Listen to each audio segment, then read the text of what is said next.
Importante entonces, pregunté perspectivas de la inflación al día último del año 2015.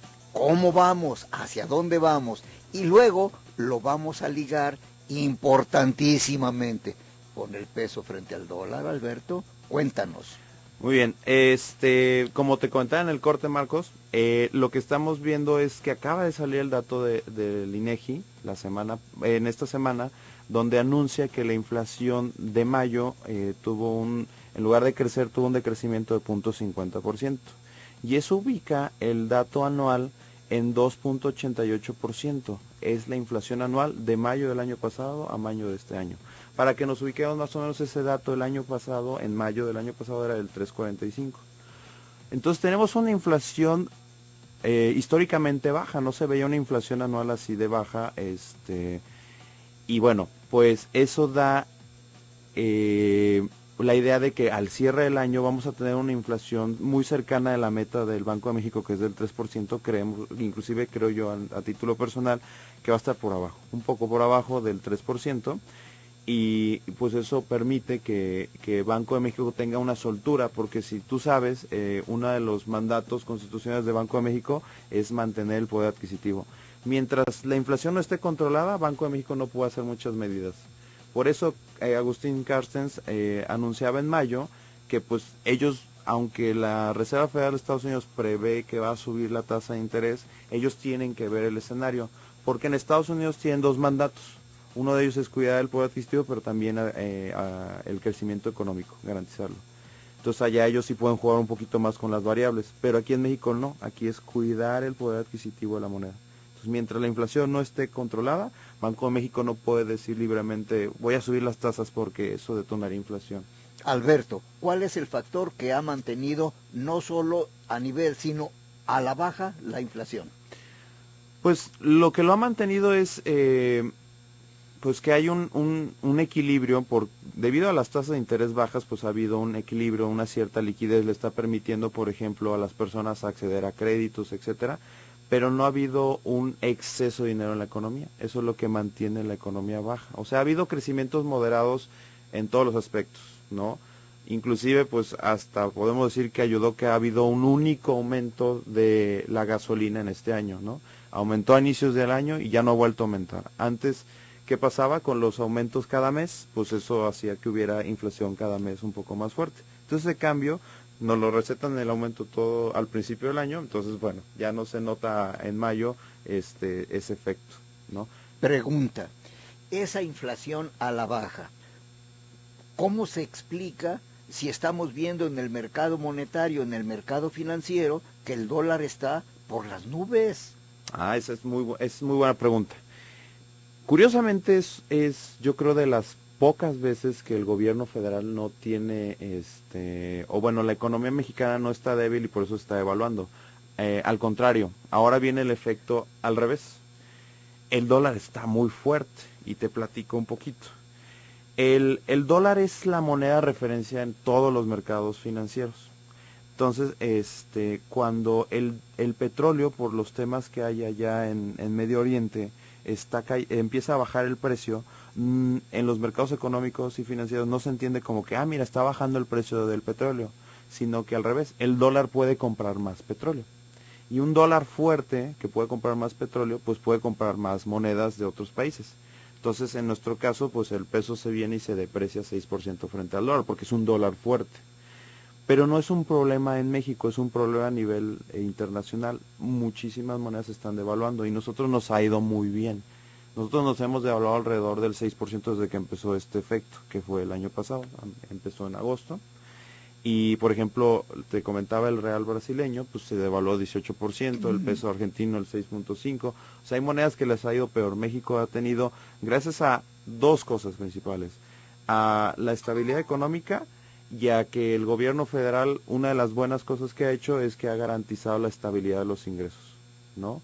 Entonces tenemos una calificación crediticia en los mercados internacionales buena y se ve una estabilidad económica y ha habido inversión extranjera tanto de cartera, o sea, han venido a invertir personas porque la tasa de interés es rentable aquí en México. ¿En cuánto anda? La tasa de interés de referencia del Banco de México en 3%, pero hay inversiones, por ejemplo, en la Bolsa Mexicana, en fibras, que ha sido una inversión impresionante, sobre todo la fibra 1 y no es comercial, pero ha habido pues muy interesante, ¿no? El tema de las inversiones en México, aunado al riesgo país. O sea, un inversionista extranjero lo que revisa es, a ver, cómo anda México, cómo está la estabilidad económica, cómo está la estabilidad política y cómo me está pagando una inversión. Y entonces hace un análisis y dice, voy. Y entonces hay mucha inversión ahí. Pero también ha habido un detonamiento de inversión en manufactura, especialmente en la automotriz. Porque Estados Unidos está reactivando empleos, está reactivando crecimiento económico, está teniendo ya datos, y entonces los americanos están comprando mucho auto, mucho automóvil. Y esa es la razón porque se han venido armadoras, no sé si te has dado cuenta, que nunca habían venido, ¿no?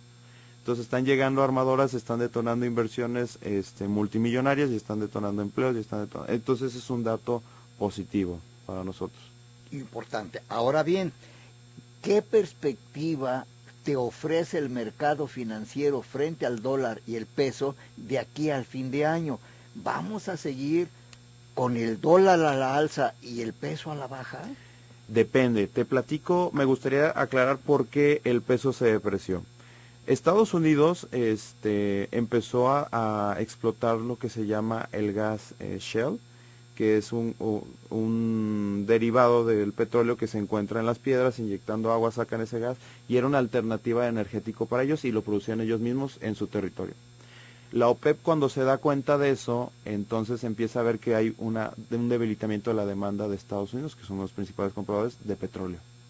Entonces dice, ¿sabes qué? Estas empresas son nuevas, invirtieron mucho, vamos a quebrarlas. Entonces empieza a subir la producción de petróleo. Entonces el petróleo, a más producción y misma demanda, empieza a caer el precio. Y es cuando se empieza a ir hasta los $40. Y a ellos no les importa porque les cuesta producir un barril de petróleo. Hay países árabes que hasta $7, $8. A México le cuesta alrededor de $29. Entonces, ellos pueden seguir bajando el precio y no les pasa nada. Pero ¿qué pasa? A Estados Unidos le cuesta producir un barril, o el equivalente a un barril de petróleo, en $70, $60. Entonces, con el precio tan bajo, pues las empresas estas que acaban de invertir, pues están quebrando. Y es lo que busca la OPEP.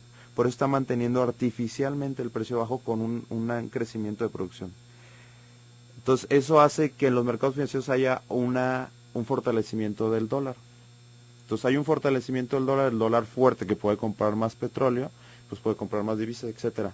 Entonces, dependemos mucho el panorama del tipo de cambio, va a depender mucho de cómo siga este comportamiento. Se prevé que la OPEP siga manteniendo el precio bajo artificialmente, pues hasta mínimo el 2018. Entonces nosotros veremos un escenario de cierta volatilidad que también la está generando si sube o no la tasa de interés de Estados Unidos. Entonces prevemos para el cierre del año que el peso se mantenga en los 15 alrededor, o sea, más o menos un peso, podríamos decir.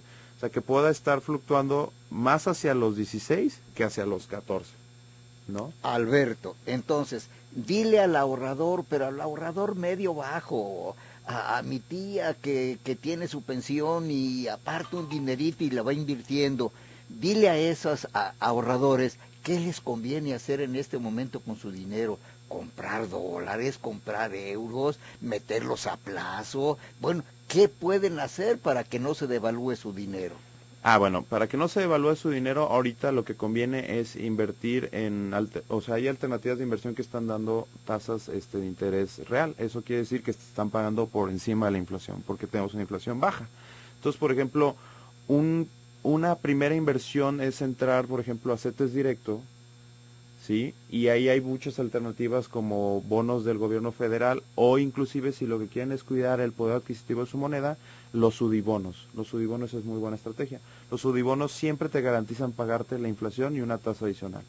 Entonces es muy buena inversión, los emite el gobierno federal y es muy seguro, ¿no? Estamos hablando de qué porcentajes de rendimiento del dinero, el 3, el 4, el qué, para tener una idea clara. Pues un UDIBuno debe estar dando alrededor de un 4 a un 5% de rendimiento dependiendo del precio al que lo adquieras, pero sí son rendimientos moderados y tranquilos.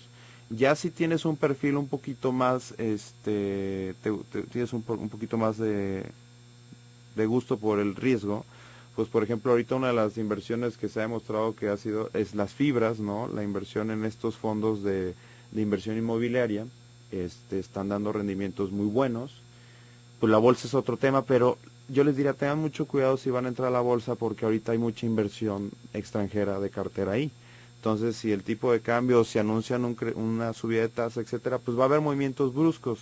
Acuérdense que ese tipo de inversiones en la bolsa deben de ser a mediano plazo.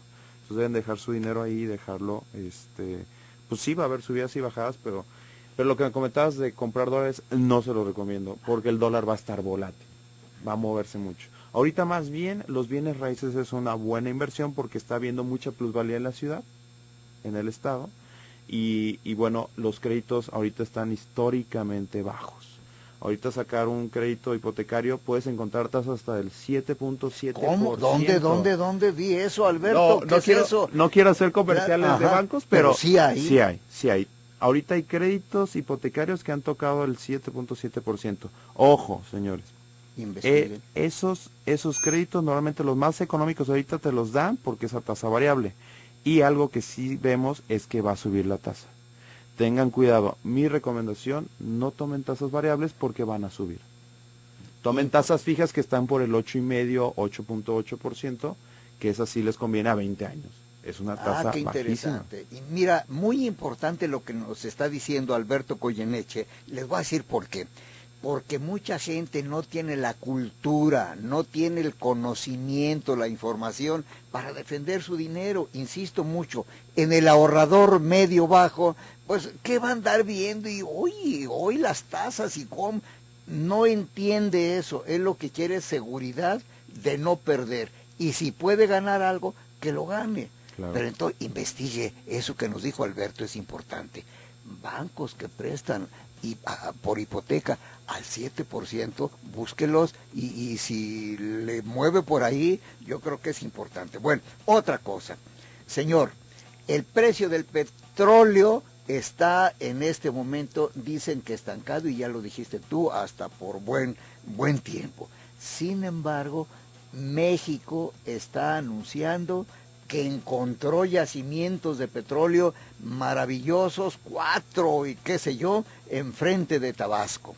Y luego dice, a partir del 2018, el precio de la gasolina será a libre mercado. Habrá competencia abierta de cualquier particular, cualquier empresario que quiera abrir gasolinerías en México. Señor, explícanos la perspectiva de la gasolina y sus precios en México a partir de cuando la reforma energética permita a cualquier empresario, claro, bajo determinadas reglas legales, que puede vender gasolina, no nomás Pemex. Vamos a una pausa, le seguimos.